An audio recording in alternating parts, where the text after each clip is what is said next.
को पहले तो ईद मुबारक यकीनी तौर पर बहुत ही एक मुश्किल सूरत-ए-हाल है, ऐसा नहीं है कि ये ईद कोई बहुत नॉर्मल टाइम है ये, लेकिन बहरहाल कोशिश करते हैं कि इस मुश्किल वक़्त में भी पॉज़िटिविटी की बात हो, कोई ऐसी चीज़ हो जो जो है आगे के लिए जो ड्राइव कर सके। मेरे साथ मौजूद हैं आज रिप्ले में पाकिस्तान के टी20 और ओडीआई कप्तान जिनको इस वक़्त दुनिया के बेहतरीन बैट्समैनों में शुमार किया जा रहा है। बहुत ही ज़्यादा जो है उनका तस्करा है दुनियाई क्रिकेट में और यकीनी तौर पर इस वक़्त हम कह सकते हैं कि हमारे लिए बड़े काबिल फ़ख्र हैं। मेरे साथ मौजूद हैं पाकिस्तान के टी20 ओडीआई कप्तान बाबर आज़म, उनको प्रोग्राम में खुशामदीद कहते हैं। बाबर, पहला सवाल आपसे यकीनी तौर पे मेरा इस हवाले से ही होगा कि ये जो कोरोना वायरस के बाद सूरत-ए-हाल है और यकीनी तौर पर क्रिकेटर्स के लिए भी प्रॉब्लम है, लेकिन एक उम्मीद की किरण ये नज़र आ रही है कि आगे जाकर जो है वो पाकिस्तान इंग्लैंड का टूर भी कर सकता है, क्रिकेट को रिवाइव करने की बात हो रही है। लेकिन बाबर साथ-साथ यकीनी तौर पर जो अभी रिसेंट एक कराची में फ़िज़ाई हादसा हुआ, उससे बहुत ज़्यादा अभी नेशन जो है वो थोड़ा-सा उनका मोरल डाउन हुआ। क्या समझते हैं बाबर के किस तरह क्रिकेट के ज़रिए, खेलों के ज़रिए हम इस चीज़ से निकल सकते हैं और पॉज़िटिविटी की जानब बढ़ना पड़ेगा? ज़िंदगी में बहुत मुश्किलात हैं लेकिन कोई ना कोई हल निकाल कर आगे बढ़ना है। फर्स्ट ऑफ ऑल तो सबको ईद मुबारक मेरी तरफ से। और जो आपने बोला अभी हादसा हुआ जो कराची में, वो काफ़ी मेरे ख्याल से नेशन के लिए, पाकिस्तान के लिए काफ़ी दुखनाक वाक़या था। और वो सुन के हम भी मैं बहुत इस चीज़ को उदास हुआ हूँ मैं। और देखा है कि यार कैसे प्लेन गिरा है और उसमें जो लोग थे, जो जिस घरों में गिरे हैं, जो जहाज़ में लोग थे, तो मेरे ख़्याल से काफ़ी दुःख हुआ है ये सुन के, ये हादसा देख के। देखा भी है, सुना भी है। और मज़ीद अभी अ, दुआ कर सकते हैं कि इनके घर वालों को सबको सब्र दे अल्लाह, और इनको आखिरत के लिए बेहतर करें उनके लिए। और क्रिकेट जिस तरह आपने बोला है, बिल्कुल जी, जिस तरह अभी जो सूरत-ए-हाल चल रही है पूरे मुल्क में, वो काफ़ी मेरे ख़्याल से चैलेंजिंग है। और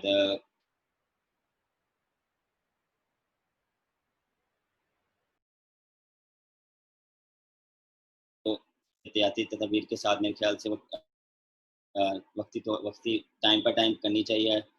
सोशल डिस्टेंस रखना चाहिए और थोड़ा-सा अपने हाथ भी वॉश करने टाइम से, और सैनिटाइज़र भी यूज़ करें। तो मेरे ख़्याल से ये छोटी-छोटी चीज़ें आप चीज़ों को फ़ॉलो करेंगे तो मेरे ख़्याल से आपकी भी सेफ्टी है और दूसरे लोगों की भी सेफ्टी है, आपके घर वालों की भी सेफ्टी है। और बिल्कुल जी, अभी जो पाइपलाइन में जो इंग्लैंड का टूर है, वो भी आगे अभी 1 1 डेढ़ महीने बाद वो टूर है। और मेरे ख़्याल से ये प्लेयरों की सेफ्टी पहले रखेंगे, सब कुछ पहले रखेंगे, क्योंकि मेरे ख़्याल से क्रिकेट मैच से ज़्यादा ज़रूरी मेरे ख़्याल से ज़िंदगी है। अगर वो हमारी सेफ़ रहेगी, वो हम सब तंदुरुस्त रहेंगे, तो हम आगे क्रिकेट खेल सकेंगे। तो मेरे ख़्याल से इंग्लैंड वालों को भी और पीसीबी वाले भी ये चीज़ें देखेंगे कि सेफ्टी फ़र्स्ट हो प्लेयरों की। ठीक है बाबर, बिल्कुल आपने ठीक कहा और यकीनी तौर पे बाबर इस वक़्त जो क्रिकेटर के हवाले से अगर मैं बात करूँ तो जो पाकिस्तान क्रिकेट हो या दुनिया के क्रिकेटर्स जितने भी हैं, कितना टफ होगा बाबर के इस माइंडसेट से वापस आना है उन सबको और अपनी क्रिकेट शुरू करनी है, प्रोफेशनल स्पोर्ट्स है। अच्छी बात है बुंडेसलीगा शुरू हुई है जर्मनी में। इसके साथ-साथ अगर हम बात करें प्रीमियर लीग की भी ट्रेनिंग शुरू हो रही है, तो है इस तरह के साइंस आना शुरू हो गए हैं कि स्पोर्ट्स अपनी जगह बना रहा है और शायद जैसे हमारे विद्यार्थी साहब ने कहा कि हमें इसी वायरस के साथ जो है वो फिलहाल एडजस्ट करके ज़िंदगी को आगे बढ़ाना है। तो वहाँ पर international sports, Pakistan sports, cricket कितना बड़ा रोल प्ले कर सकता है कि हम लोगों को क्योंकि अब तो ये भी बात हो रही है ना कि साइकोलॉजिकली बड़ा लोग इफ़ेक्ट हो रहे हैं कि किस तरह इस ट्रॉमा से निकलना है, इस मुश्किल सूरत-हाल से। बाबर स्पोर्ट्स का क्या रोल होता है ओवरऑल पाकिस्तान क्रिकेट का और अगर आप जाते हैं इंग्लैंड और पाकिस्तान की टीम खेलती है, लोग खुश होते हैं जीत पर और यकीनी तौर पे एन्जॉय करते हैं, तो समझते हैं ये बहुत एक बड़ी सिग्निफिकेंट रोल है जो क्रिकेट को स्पोर्ट्स को प्ले करना है। बिल्कुल जी, ये देखें, ये तो अल्लाह बेहतर जानता है ये कब ठीक होगा, लेकिन हमें स्टेप लेना पड़ेगा। स्पोर्ट्समैन्स को, जो जो क्रिकेटर्स हैं, जो क्रिकेट की कम्युनिटी है, तो कोशिश यही है कि हम स्टेप लें और प्लेयर्स भी इसमें कंट्रीब्यूट करें।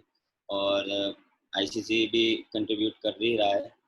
कुछ कुछ ना कुछ हल निकाल रहा है क्रिकेट को स्टार्ट करने के लिए, जैसे फुटबॉल का भी ट्रेनिंग शुरू हो गई है, बाकी चीज़ें भी आहिस्ता शुरू हो रही हैं, तो मेरे ख्याल से क्रिकेट में भी आहिस्ता-आहिस्ता हमें स्टेप लेना पड़ेगा। और ईद के बाद मेरे ख्याल से मीटिंग बैठेगी पीसीबी की, तो मेरे ख्याल से कैंप भी लगा रहे हैं, कैंप लगाने का सोच रहे हैं इंग्लैंड टूवर्स के लिए। तो देखें ये साइन भी अच्छा आहिस्ता-आहिस्ता आप जब स्टेप लेंगे, तो प्लेयर्स के लिए भी अच्छा और क्रिकेट क्रिकेट के लिए क्रिकेट के लिए भी अच्छा होगा।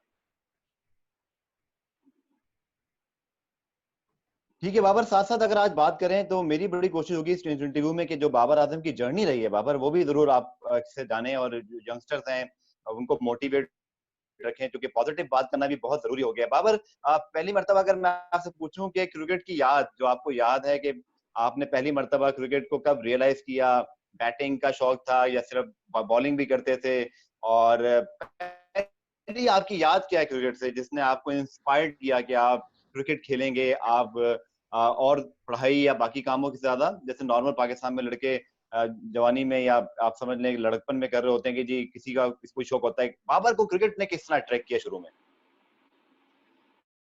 सर क्रिकेट मुझे शुरू से ही शौक था और बचपन से ही खेलता आया हूँ। और गलियों में बहुत खेली है, मतलब सैटरडे नाइट, हर सैटरडे नाइट क्रिकेट खेलते थे गलियों में, लाइटें चला के रात को पूरी पूरी रात क्रिकेट खेलना। तो दिन में भी मैं मतलब खेलता ही रहता था हर टाइम, क्रिकेट ही खेलना और इसी में ही रहना, गलियों में खेलते रहना जितना भी हो। तो फिर वहाँ से फिर मेरे ख्याल से मुझे लगा कि मैंने घर वालों को बोला कि मुझे क्रिकेट खेलनी है। तो फिर वहाँ से मुझे उन्होंने घर वालों ने क्लब में डाला, और उसके बाद फिर साल बाद अंडर 15 के ट्रायल से उसमें मैं सिलेक्ट हुआ। मुझे जब पहले साल में जब फ्लॉप हुआ तो मुझे चैलेंजिंग मिले, मुझे बहुत चीज़ें मिले जिसको मैंने एज अ गोल समझ के फिर मैंने सोचा कि यार अगर मैं इस चीज़ को इस पहले पहले सीज़न में फेल हो गया, मगर मैं मतलब मैंने 3 मैच खेले थे, 40 स्कोर था। और उसके बाद जब सीज़न ख़त्म होता है तो अकेडमी लगती है प्लेयरों की। तो मेरा मेरा यही एम था कि मैंने अकेडमी करनी है, लेकिन वो अनफॉर्चुनेटली मैं परफॉर्म नहीं कर पाया।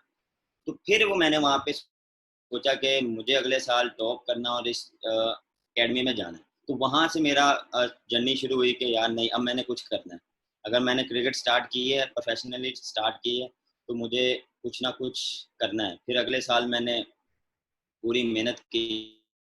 मैं दिन सुबह जाता था, शाम को वापस आता था, पूरा साल मैं training training batting bowling fielding सब पे मैंने काम किया। तो अगले साल मैं बेस्ट बैट्समैन बना था और फिर मैं अकेडमी गया था और वो मैंने अकेडमी की। उसके बाद फिर टूर था वेस्ट इंडीज़ का, टीम अनाउंस हुई, उसमें नाम आया, लेकिन 2 दिन बाद पता लगा कि उसमें से 8 प्लेयर ओवर एज हो गए हैं। और 2 दिन बाद पता लगा कि एज अ कप्तान मुझे वो भेज रहे हैं।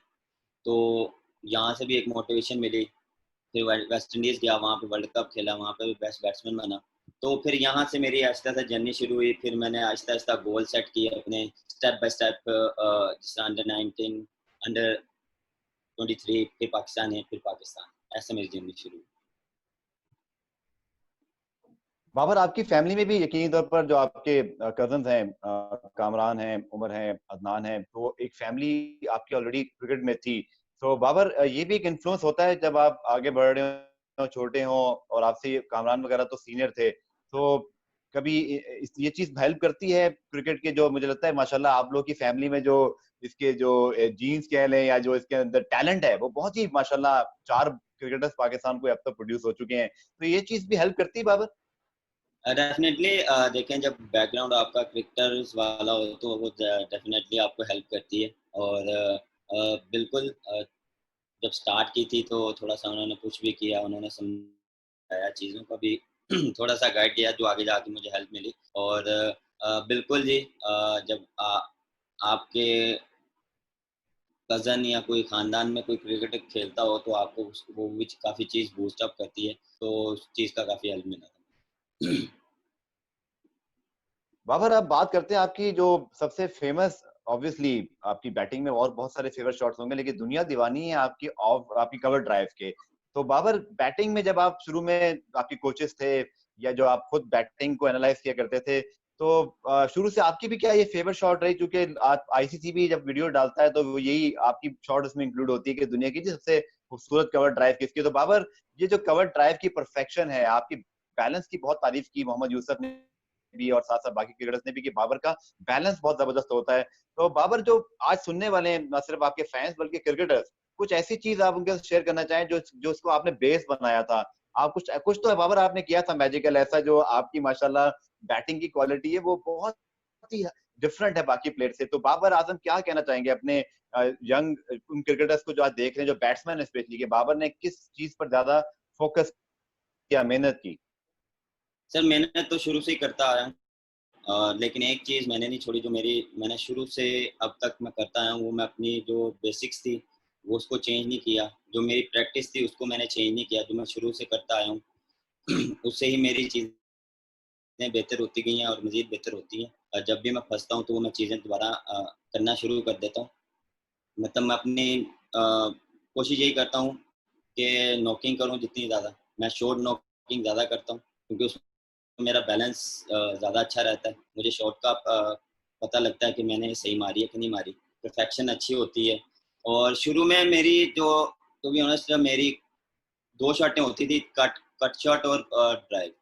तो मोस्ट प्रोबेबली जिस तरह ये मेरी अब ये बेस्ट शॉट है ना, उसमें उल्टा था, मेरा वो वीक शॉट थी। तो उसपे मैं 99% मतलब अगर मैं ट्राई करता था ड्राइव मारने की, तो 80% मैं आउट हो जाता था। लेकिन उसपे मैंने काम किया, उसपे मैंने अपने बैलेंस पे काम किया, शॉट को पक्का किया, उस चीज़ पे मैंने मेरे ख्याल से इस चीज़ को ठीक करते-करते मुझे 2 से 3 महीने लगे। चीज़ें ठीक करने में ये नहीं होता कि आप हफ्ते में ठीक करो। कुछ लोगों को ऐसा लगता है कि 1 दिन में ठीक हो जाए, 2 दिन में ठीक हो जाए, हफ्ते में ठीक हो जाए। ये चीज़ें जो शुरू से चलती आती हैं, उसको ठीक करने में आपको 1 से 1 डेढ़ महीना लगता है ठीक करने में। तो थोड़ा-सा मेरे ख्याल से पेशेंस से, सब्र से, सोच समझ के आप प्रैक्टिस करें उस चीज़ की। यंगस्टर को मैं यही बोलूँगा कि जो आपकी अगर प्रॉब्लम है, उस पे जितना आप काम करें, लोगों से बात करें, जिससे आप कंफर्टेबल हैं, जिससे आप कंफर्टेबल हैं कि आपको ये अच्छा गाइड करेगा, उससे बात करें। फिर अगर आपको समझ आ रही है, तो वो चीज़ आप अप्लाई करें और उसके बाद आप खुद देखें कि आपको उसका फ़ायदा हो रहा है कि नहीं हो रहा। तो फिर थोड़ा जितना आप सब्र से खेलेंगे, जितना आप कंसंट्रेशन से खेलेंगे, उतना ही आपको फ़ायदा होगा। बाबर, बहुत सारे लोग बहुत सारी पर्सनल बातें भी आपके बारे में जानना चाहते हैं, जो यकीनी तौर पर मैं ही समझता हूँ, मुझे तो आज हेल्प मिलेगी आपके साथ बात करके, कि बाबर की जो पर्सनैलिटी है, क्रिकेट के हवाले से तो हम आपके फैन हैं ही हैं और बहुत सारे आपके फैन्स हैं, लेकिन बाबर आजम के मुतालिक एक आम अभी भी ये आ रहा है कि बड़े मैच्योर हैं आप, कम बोलते हैं शायद, और अगर बोलते हैं तो बहुत समझ के बोलते हैं। बाबर आजम, जब आप अगर आप अपने बचपन में जाते हैं, बाबर फैमिली, बहन भाई दोस्त, बाबर आजम उस वक्त कैसे थे? फिर मैं मौजूदा जो मैंने कंपैरिजन किया उस पे आप जरूर राय दीजिएगा। लेकिन बाबर आजम की अगर एक नेचर की बात करें, आपकी शुरू में क्या बहुत शरारती थे या बहुत सीरियस थे जैसे अभी लोग आपको समझते हैं? बाबर आजम की जो बचपन की यादें हैं बाबर, वो कैसी है दोस्तों बहन भाइयों के? सर पर्सनैलिटी मेरी जिस तरह अब है, मैं बचपन में भी ऐसा था, चुप रहता था, ज़्यादा बोलता नहीं था। अगर कोई बात करनी तो टू द पॉइंट करनी बात, और अभी भी ऐसा ही है। अगर कोई बात मुझे करनी होती है, मैं टू द पॉइंट करता हूँ। और बचपन में शरारती मैं बिल्कुल नहीं था, खामोश वाला बच्चा था मैं, और ज़्यादा बोलता नहीं था। घर में भी ऐसे ही, ज़्यादातर मैं किसी के पास नहीं जाता था। और घर वालों के ज़्यादातर मैं अम्मा जी के पास रहता था, मामा के पास ही रहता था। तो इतना मैं बोलने वाला का आप कह सकते हैं मैं नहीं था। लेकिन अब कोशिश कर रहा हूँ ये चीज़ें चेंज करने की। बोलता भी हूँ अब मैं, और हँसी-मज़ाक तो वो मैं अपने टीममेट्स के साथ बहुत ज़्यादा करता हूँ, लेकिन नज़र नहीं आता लोगों को। लेकिन अब मैं बहुत ज़्यादा हँसी-मज़ाक करता हूँ, शुगल मेला भी लगता है। हर टीम, अपनी पूरी टीम के साथ मैं जिससे भी होता है मज़ाक करता रहता हूँ। बाबर, हमारे पाकिस्तान में जब बच्चे पढ़ाई छोड़ के थोड़ा सा क्रिकेट की जाने आते हैं बचपन में, तो माँ बाप के दो तरह के रिएक्शन होते हैं। एक तो जी खेलें, जरूर खेलें। कुछ माँ बाप होते हैं जिन्होंने फैंटी भी लगा देते हैं कि जी आप तो पढ़ाई छोड़ के ये किधर क्रिकेट की जाने जो है वो चले गए। तो बाबर, कोई मार पड़ी कभी, कोई ऐसी चीज आपको याद के जिससे आपको माँ बाप ने शुरू में, मतलब क्या था आपके लिए मैसेज, क्या था मतलब अपब्रिंगिंग जो प्लेयर्स की होती है वो डिफरेंट है। किसी को माँ बाप बड़ा सपोर्ट करते हैं, कुछ को थोड़ी बहुत पहले मार पड़ती है, बाद में माँ बाप सोचते हैं ओए होए ये तो हमारा बच्चा तो बहुत अच्छी क्रिकेट खेल सकता है, इसको तो हमें पूरी सपोर्ट करनी चाहिए। तो बाबर घर में जो आपके माँ अम्मी अबू बहन भाई किसको आप ज्यादा क्रेडिट देंगे, या शुरू में जो आपकी सिचुएशन जो आपने फेस की? सर मार तो बहुत पड़ी है, और इसी क्रिकेट के उस पे ही पड़ी है कि मैं पढ़ाई में नहीं जाता था, स्कूल जाता था लेकिन बाद में जो काम मिलता था वो नहीं करता था 24 घंटे। उसके बाद में स्कूल से आना और सिर्फ क्रिकेट खेलना, उस पर बहुत मार पड़ी। ट्यूशन नहीं जाना, उस पर बहुत मार पड़ती थी। एक बार तो ऐसा इतनी मार पड़ी थी, वो कुछ ज़्यादा ही मार पड़ गई थी। लेकिन फिर वो उन्होंने कहा नहीं, इसने बाज नहीं आना, हम ही बाज आ जाए। फिर इन्होंने मुझे क्लब में डाला। और फिर देखें, क्रेडिट मैं इस चीज़ का मैं अपने अब्बू को दूंगा, पापा को दूंगा, क्योंकि उन्होंने मुझे बहुत सपोर्ट किया, घर वालों ने बहुत सपोर्ट किया, भाइयों ने बहुत सपोर्ट किया मुझे। और पापा का इसलिए कह रहा हूँ क्योंकि वो मेरे हर मैच पे आते थे, मुझे लेके जाते थे मैच पे, और मेरा पूरा मैच देखते थे। उनको पता था मैं क्या गलती कर रहा हूँ और क्या नहीं गलती कर रहा। वो मुझे सज़ा भी मिलती थी, ग्राउंड में ही मिलती थी, कि अगर मैं गलत आउट हो जाऊँ और कोई गंदी शॉट मारूँ, तो वो मुझे थोड़ा-सा, पापा का भी डर रहता था कि यार मुझे थोड़ी-सी डाँट पड़ जाएगी अगर मैं आउट हो जाऊँ, या मैं कोई गलत शॉट मारूँ। तो मुझे, अगर कह सकते हैं ना, बैटिंग का अ, थोड़ा इनका भी डर रहता था कि यार अगर मैंने कुछ, अगर रन्स ना किए, अगर मैं जल्दी आउट हो गया तो मुझे थोड़ी-सी डाँट पड़ सकती है। तो ये मुझे थोड़ा होता है कि वो मुझे डबल फ़ोकस करना पड़ता है फिर इस चीज़ के लिए। बाबर साथ-साथ अगर हम बात करें, जैसे आपने अपनी अर्ली जर्नी बताई, लेकिन बाबर फर्स्ट टाइम आपको कब रियलाइज़ हुआ कि बाबर आज़म जो है वो एक आम प्लेयर नहीं है। वो आप आगे जा सकता है, पाकिस्तान को रिप्रेजेंट कर सकता है, और इसके अलावा बिल्कुल सच से बताइएगा, डिप्लोमैटिक नहीं, क्या आपको था अंदाज़ा बचपन में या क्रिकेट खेलते हुए स्टार्ट किया कि बाबर आज़म इतने माशाल्लाह बड़े प्लेयर बनेंगे कि पाकिस्तान की कैप्टेंसी इतनी यंग एज में मिल जाएगी, पाकिस्तान के सबसे बड़े अच्छे प्लेयर्स का शुमार होने लगेगा, बल्कि दुनिया के बड़े प्लेयर्स के साथ विराट कोहली, केन विलियमसन, जो रूट, इतने बड़े-बड़े खिलाड़ियों के साथ आपका कंपैरिजन होगा, रिकी पॉन्टिंग आपके लिए कॉलम लिखेंगे ऑस्ट्रेलिया जाने से पहले। तो बाबर कब पहली मर्तबा रियलाइज़ हुआ, इंसान होता है कि भाई है मेरे अंदर ये टैलेंट है, मैं कर सकता हूँ। किसने सबसे पहले या तो आपको बताया, जो आपने रियलाइज़ किया इसको?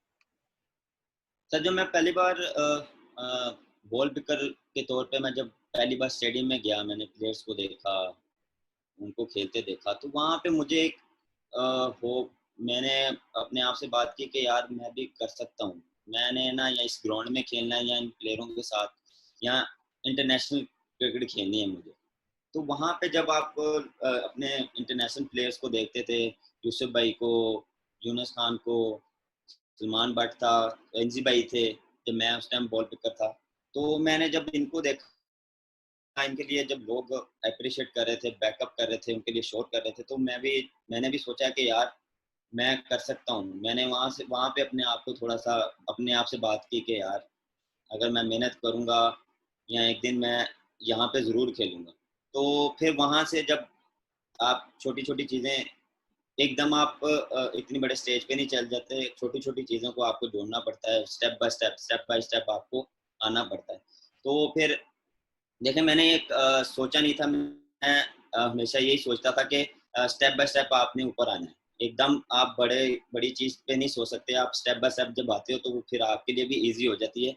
जब आप ऊपर जाते हो तो आप इतना मैच्योर हो जाते हो कि आपको कंडीशंस, आपको प्रेशर हैंडल करने का मौका मिल जाता है, क्योंकि आप सारी क्रिकेट को फेस करते आते हो। तो मेरा यही था कि अंडर 15 के बाद अंडर 16 मैंने फोकस की हुई थी, फिर अंडर 19 के बाद मेरा वर्ल्ड कप था। वर्ल्ड कप के बाद फिर अंडर 23 था। अंडर 23 के बाद पाकिस्तान ए था। तो मेरा ये जर्नी स्टेप बाय स्टेप चलती रही कि मैंने यार पहले इधर खेलना है, वहाँ परफॉर्म करना है। ये नहीं कि सिर्फ वहाँ तक रहना है। वहाँ तक रहना है, वहाँ परफॉर्म करना है, फिर आगे देखना है, वहाँ अच्छा परफॉर्म करके फिर ऊपर जाना है। तो ऐसे स्टेप बाय स्टेप मैंने अपना गोल सेट किया था। फिर उसके बाद फिर मैंने इंटरनेशनल का गोल सेट किया था। और जब मेरा डेब्यू हुआ था तो आहिस्ता-आहिस्ता जब सही कहते हैं कि वो इंटरनेशनल और बाकी क्रिकेट में बहुत फ़र्क है, वो प्रेशर की गेम होती है। तो वो फिर आहिस्ता-आहिस्ता जितना आप खेलते हैं, जितना आप अच्छा ग्राउंड में रहते हैं, जितना आपको मेरे ख्याल से जितना आप इस प्रेशर को हैंडल कर सकते हैं ना, जितना आप खेलते हैं मेरे ख्याल से, उतना आपको एक्सपीरियंस आता है। तो मेरे ख्याल से फिर स्टेप बाय स्टेप यहाँ पे भी इंटरनेशनल में भी स्टेप बाय स्टेप चीज़ें आप लर्न करते हैं, आपको आइडिया होता है, आपको प्रेशर हैंडल करने का पता लगता है कि कैसे आपको प्रेशर हैंडल करना है, कैसे आपने प्रेशर से निकलना है, कैसे कैसे आपने टीम को प्रेशर से निकालना है। तो ये चीज़ें आप जितना आप खेलते हैं, जितना आपको एक्सपीरियंस आता है।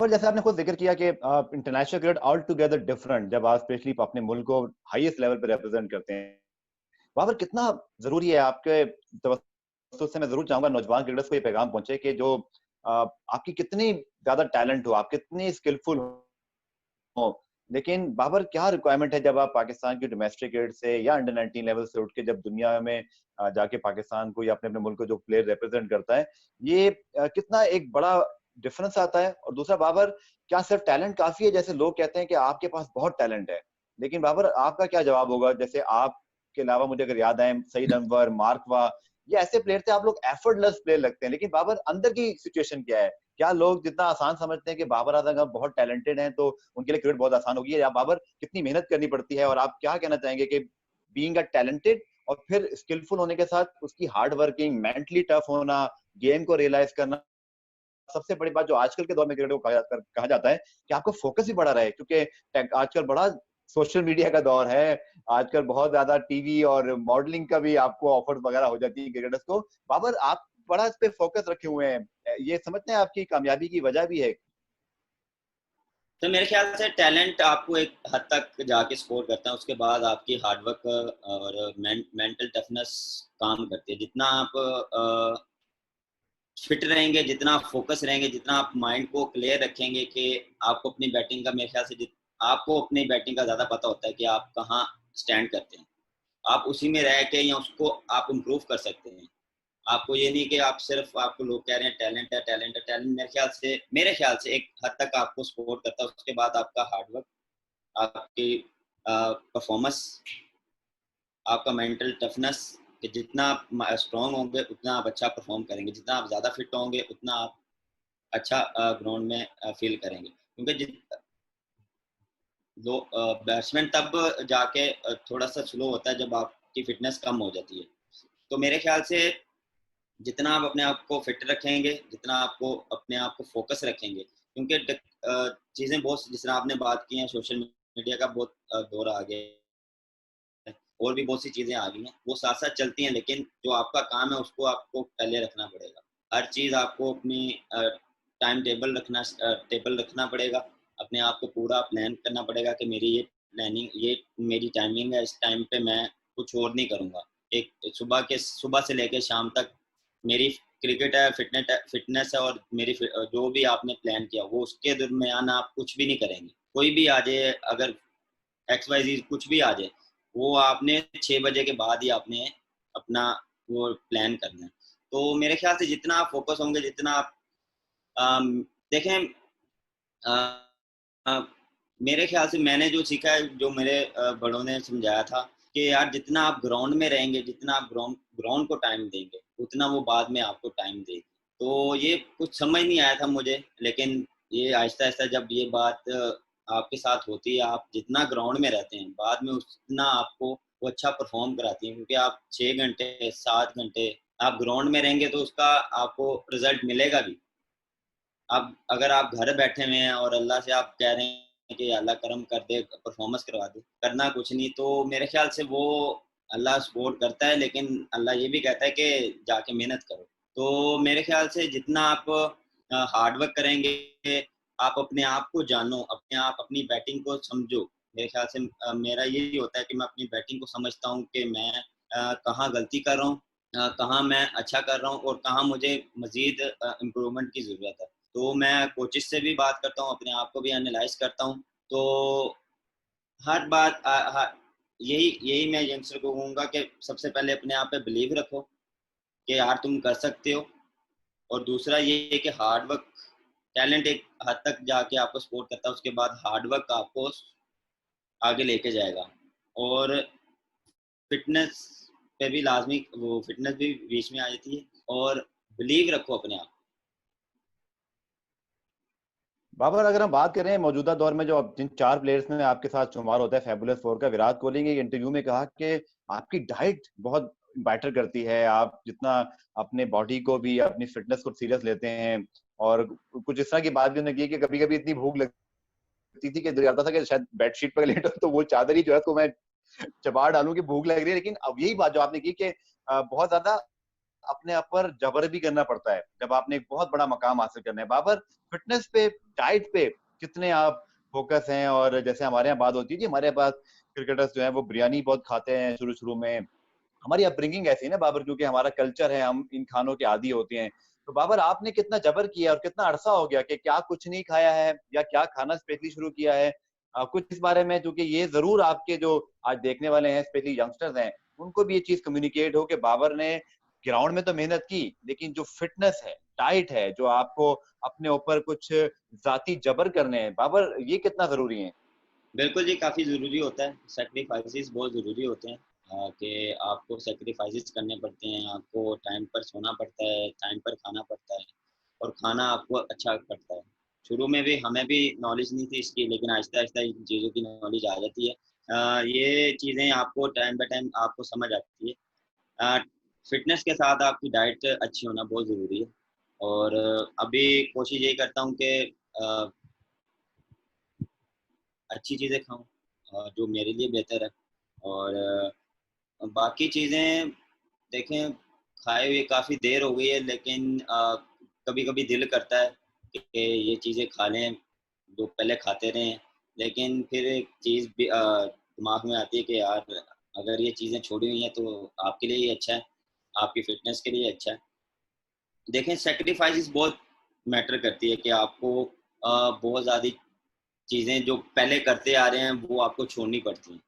आपको फ़िटनेस का शुरू में नहीं पता होता, लेकिन उसके बाद आपको जब ऊपर ऊपर वाले लेवल में आते हैं, क्योंकि क्रिकेट इतनी ज़्यादा हो गई है कि आपको फ़िट रहना बहुत ज़रूरी होता है। तो आपको फ़िटनेस पे बहुत काम करना पड़ता है। तो वो चीज़ें आपको मेरे ख़्याल से डेली आपको फ़िटनेस पे काम करना पड़ता है, तो फिर आप जाके सर्वाइव करते हैं। फिर आपको खाना अच्छा खाना पड़ता है, आपको प्रॉपर नींद लेनी पड़ती है, प्रॉपर सोना पड़ता है, टाइम पर सोना उठ पड़ता है और उठना पड़ता है। तो ये मेरे ख़्याल से सैक्रिफाइसेस जब आप करते हैं तो फिर आपको रिजल्ट मिलते भी हैं। बाबर, जब आपने पाकिस्तान टीम में ऑब्वियसली कदम रखा, उसके बाद आपने लिमिटेड ओवर्स क्रिकेट के अंदर बड़ा जबरदस्त परफॉर्मेंस दी, वर्ल्ड रिकॉर्ड बनाया, सेंचुरीज पे सेंचुरीज बन रही हैं, बाबर आजम जो है वो आते ही छा गए माशाल्लाह।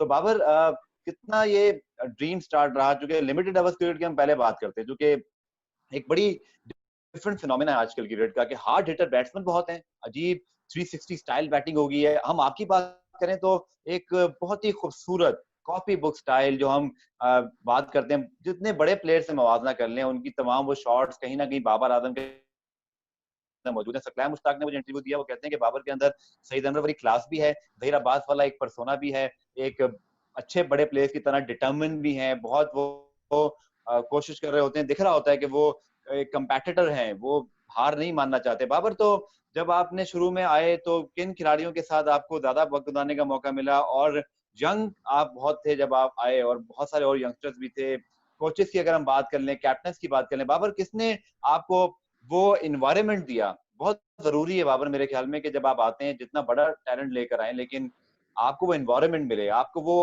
अपॉर्चुनिटी मिले। किसका शुक्रगुजार होना चाहेंगे आज अर्ली डेज में जब आप पाकिस्तान टीम में आए, कैप्टन, कोचेस में से, खिलाड़ियों में से, जिन्होंने बाबर आजम को वो मकाम दिया, वो एक इन्वायरमेंट दिया कि बाबर आकर वो सब कुछ करें जो बाबर ने करके दिखाया? हाँ, बिल्कुल जी, जिस तरह मेरा डेब्यू हुआ उसके बाद फिर डेब्यू डेब्यू मेरा विक्की भाई के दौर में हुआ था, जब विक्की भाई कोच थे। उसके बाद फिर मेरे ख्याल से वो वर्ल्ड कप के बाद नहीं, वर्ल्ड कप नहीं, उससे पहले सॉरी ज़िम्बाब्वे, उसके बाद फिर मेरे ख्याल से विक्की भाई के बाद मिकी आर्थर आ गए थे। तो फिर आहिस्ता-आहिस्ता जब मैचेस खेलते रहे, मुझे टू बी ऑनेस्ट मिकी ने बहुत सपोर्ट किया। जब वो वाली मैनेजमेंट थी उसने बहुत सपोर्ट किया था, मुझे सैफी भाई ने बहुत सपोर्ट किया था। और देखें, जब उससे पहले जो इंग्लैंड वाली सीरीज़ थी वेस्ट इंडीज़ से पहले, वो उसमें मैं वैसा परफ़ॉर्म नहीं कर पाया जैसे मुझे करना चाहिए था। और थोड़े से बातें भी उठना शुरू हो गई थी कि यार ये वैसा प्लेयर नहीं है कि यार ये परफॉर्मेंस नहीं है या इसको रेस्ट करा दो। तो जो वेस्ट इंडीज वाली सीरीज थी वो मैंने यही सोच के खेला था कि ये मेरी लास्ट सीरीज, अगर मैंने परफॉर्म ना किया तो ये मेरी लास्ट सीरीज है। तो वो अल्लाह का शुक्र है कि उस सीरीज में मैंने पहले मैच में शो किया, फिर दूसरे मैच में शो किया, फिर तीसरे मैच में शो किया। देखिए मैंने पहले ही बोला था कि जिस तरह आप खेलते रहते हैं आपको बैटिंग का भी पता लगता है, आपको कॉन्फिडेंस आपका ऊपर होता है, आपको कॉन्फिडेंस डबल हो जाता है। तो मेरे ख्याल से मैं उस मैनेजमेंट का काफ़ी शुक्रिया अदा करना चाहूँगा कि उन्होंने मुझे काफ़ी सपोर्ट किया। मिकी ने बहुत सपोर्ट किया, सैफी भाई ने बहुत सपोर्ट किया, क्योंकि उस टाइम सैफी भाई भी नए नए कप्तान थे, तो उन्होंने भी काफ़ी सपोर्ट किया। तो उन उसके बाद फिर आहिस्ता आहिस्ता फिर आपकी परफॉर्मेंस ऊपर जाती रही, आपको अपनी चीज़ों का पता लगता रहा। तो उन्होंने काफ़ी सपोर्ट किया, तो मैं क्रेडिट सबको देना चाह। बाबर, आपने खुद जिक्र किया कि अर्ली स्ट्रगल होती है और कभी-कभी ऐसा भी हमारे यहाँ मानना पड़ेगा कि फैंस भी हों, चाहे वो खुद हमारे साबिक क्रिकेटर्स हो या मीडिया हो, है जज़्बाती एलिमेंट है। अगर हम जीत जाएँ तो जी हीरो भी बहुत जल्दी बनाते हैं और अगर परफॉर्मेंस ना हो तो हमारे जजमेंटल भी हो जाते हैं। ये है हम डायमेंशन देखते हैं। देखिए बाबर, एक और चीज़ जो आपके करियर में अगर हम 2 फेज़ में रखें तो लिमिटेड ओवर्स की शुरुआत तो बहुत ज़बरदस्त रही, लेकिन टेस्ट में आपने जो बाद में खुद स्टैंडर्ड सेट किया उस लिहाज से वो शुरुआत नहीं थी। तो बाबर क्या समझते हैं, क्या टेक्निकल एडजस्टमेंट की बाबर आज़म ने और क्या वजह क्या थी? बाबर, आप उसको कैसे डिस्क्राइब करेंगे कि जो कोचेस थे या आप कैसे उसको रियलाइज़ करते थे कि बाबर रन्स तो कर रहे हैं टी20 वनडे में जब शुरू-शुरू में आए थे, अब तो माशाल्लाह आपकी तीनों फॉर्मेट में ज़बरदस्त परफॉर्मेंस है। बाबर, क्या एडजस्टमेंट करनी पड़ी? मिकी आर्थर ने आपको टेस्ट फॉर्मेट के अंदर भी या मिसबा ने, हमारे जो कैप्टन थे, सिलेक्शन कमेटी भी समझते हैं उन्होंने भी आपको बड़ा सपोर्ट किया। मैं समझता हूँ ये मेरी अपनी ऑब्जर्वेशन भी है कि उन्होंने अच्छा रियलाइज किया था कि बाबर एक नॉर्मल प्लेयर नहीं है, इसको थोड़ा टाइम देंगे तो ये पे बैक करेगा और आपने माशाल्लाह किया भी। पर क्या वजह थी जो अर्ली आपने डायग्नोज की और फिर आपने उस पे काम किया टेस्ट क्रिकेट में जो आपको थोड़ा स्ट्रगल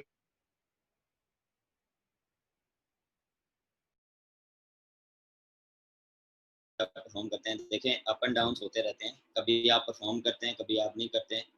बैड टाइम एक पैच आता है जब आपको सपोर्ट चाहिए होती है, तो मेरे ख्याल से वो मिकी ने मुझे सपोर्ट दी थी। जो जो भी मैनेजमेंट, सब मैनेजमेंट ने मुझे सपोर्ट की थी। ग्रांड फ्लावर ने दी थी, सैफी भाई ने दी थी, मिकी ने दी थी। तो उसके बाद देखें जब टेस्ट मैच वाला जो पीरियड था उसमें मैं वैसा परफॉर्म नहीं कर पा रहा था जैसे मुझे करना चाहिए था। शुरू में मैं पहले भी बोलता था कि मुझे वैसा परफॉर्म नहीं हो पाया, लेकिन वो फिर उस टाइम पे इन मैच्योर नहीं था, टेस्ट क्रिकेट का इतना मुझे आइडिया नहीं था।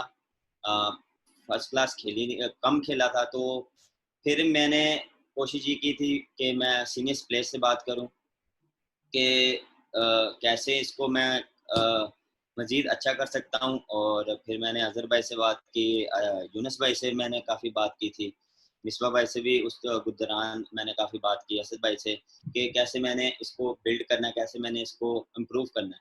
तो वो फिर आहिस्ता आहिस्ता उनसे सीख के, उनसे बातें करके माइंडसेट थोड़ा-सा बेहतर किया कि माइंडसेट बेहतर होना बहुत ज़रूरी है। उस टाइम मैं बहुत ज़्यादा एक परफॉर्मेंस के बाद नेगेटिव बहुत सोचना शुरू कर देता था। तो वो चीज़ें मैंने अपनी बेहतर की। और फिर आहिस्ता आहिस्ता आहिस्ता आप जब उनके साथ खेलते हैं, वो आपको थोड़ा सा गाइड करते हैं, थोड़ी सी आपको चीज़ें बताते हैं कि इस टाइम ऐसे खेलना है, या आप देख के भी, आपको वीडियोस देख के भी, आपको वैसे भी देख के आपको थोड़ा सा आइडिया होता है कि इस कंडीशन में वो कैसे खेल रहे हैं, या सर्वाइव करना है या कैसे अटैक करना है। तो वो चीज़ें आप जब तक आप खेलते हैं साथ, जब तक आप मैचेस खेलते हैं, तो वो चीज़ें आपकी इम्प्रूव होती है। तो मेरी टेस्ट क्रिकेट थोड़ी-सी अगर आप मेंटल टफनेस की बात करें तो वो साउथ अफ्रीका की टूर्स के बाद मुझे थोड़ा-सा टेस्ट क्रिकेट की थोड़ी पता लगा था कि कैसे आपने खेलना है, कैसे आपने अ इनिंग्स को बिल्ड करना है, कैसे आपने सर्वाइव करना है, कैसे आपने अटैक करना है। तो वो फिर आहिस्ता-आहिस्ता फिर उस चीज़ का फ़ायदा हुआ मुझे। और ठीक है बाबर, मज़ीद प्रोग्राम का आखिर अब तकरीबन है। कुछ आपसे रैपिड सवाल कर लूँ बाबर, अगर क्विकली आप उनके जवाब दे दीजिएगा। तो फैबुलस 4 की बात होती है। मैं बाबर आजम से खुद उनके फैबुलस 4 1 2 3 4 क्विकली आप किन 4 प्लेयर्स को मौजूदा हाई रेट करेंगे? वनडे में कि टेस्ट मैच में? ओवरऑल बाबर, जिनको फैबुलस 4 आजकल कहा जाता है, आपकी 1 2 3 4 क्या होगा? मेरी 1 2 3 मेरा विराट कोहली, अ, स्मिथ, विलियमसन, अ, रूट। और बाबर साथ-साथ अगर मैं आपकी टॉप 2 परफॉर्मेंसेस और कोई एक लम्हा जिसमें आपने जैसे जैसे कहा कोई स्ट्रगल थी, जहाँ आप समझे यार ये मेरा उस वक़्त का बड़ा स्ट्रगल टाइम था, क्विकली क्योंकि एंड है प्रोग्राम का, 2 या 3 आपकी फेवरेट इनिंग जिनको आप बड़ा अपना फेवरेट मोमेंट कहते हैं? फर्स्ट मेरी है वर्ल्ड कप वाली इनिंग्स, और वेस्ट इंडीज़ वाली 3 इनिंग्स। वो वो मुझे कह सकते हैं कि वो काफ़ी है। उसके बाद मेरा थोड़ा-सा चेंज हुआ, वो काफ़ी चीज़ें चेंज हुई। और मोमेंट मैंने आपको जैसा बोला था, इंग्लैंड वाली सीरीज़ के बाद वो वेस्ट इंडीज़ वाला टूर, उससे पहले मुझे ये लग रहा था कि यार अगर ना हुआ ना परफ़ॉर्म, तो मैं बाहर हो सकता हूँ। तो वो थोड़ा-सा मुझे डाउट वाला फ़ील आ रही थी कि मैं बाहर हो सकता हूँ अगर मैंने परफ़ॉर्म ना किया। बाबर, आखिर में अपने जो मद्दाह हैं उनको क्या पैगाम देना चाहेंगे? बाबर आज़म के हाथ में माशाल्लाह टी20 ओडीआई कैप्टेंसी आ गई है। बाबर आज़म पाकिस्तान क्रिकेट को कहाँ ले जाना चाहते हैं? इमरान खान का आपने पिछले दिनों ज़िक्र किया था। 92 का वर्ल्ड कप सरफराज ने, obviously champions trophy Yunus Khan ने जो एक वर्ल्ड टी20 जितवाया। तो चाहते हैं बाबर आज़म भी ब माशाल्लाह 2 आपके पास फॉर्मेट हैं।